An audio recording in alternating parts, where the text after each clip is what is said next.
Je m'appelle Barthe Angélique et je travaille pour le CPAS de Moucron au service comptabilité. Je suis malvoyante depuis ma naissance.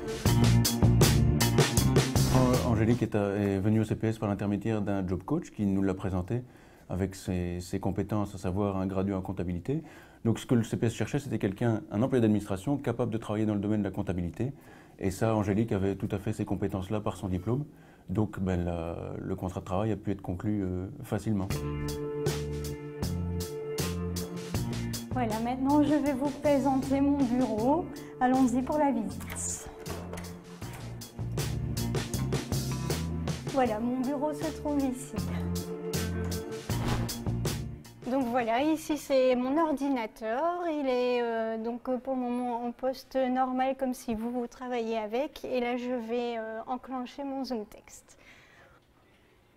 Donc c'est un programme spécial conçu pour agrandir autant de fois qu'on veut le texte et les programmes pour savoir travailler dessus.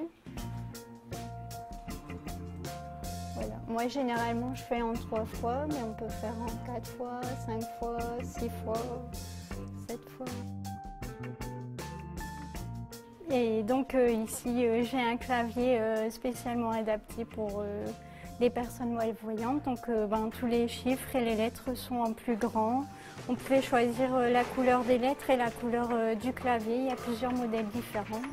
Ici, vous avez une TV Loupe qui permet d'agrandir les documents papier. Donc voici une facture. Et donc on peut faire bouger le plateau pour voir toutes les informations.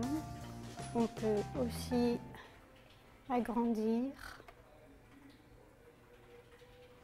Voilà, donc dans la situation particulière d'Angélique, je suis intervenu en partenariat avec les différents services pour étudier les aides techniques qui étaient nécessaires.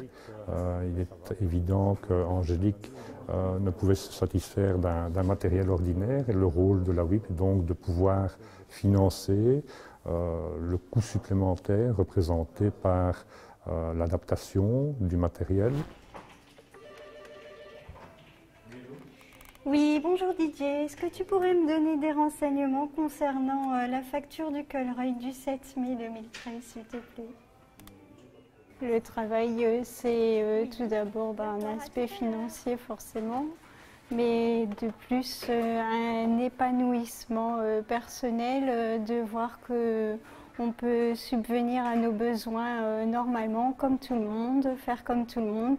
Et puis un lien social avec les autres personnes, avec les collègues, avoir une vie entre guillemets normale.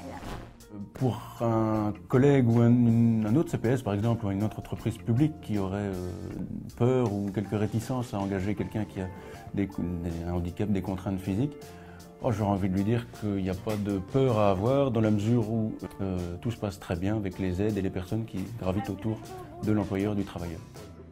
Merci, au revoir.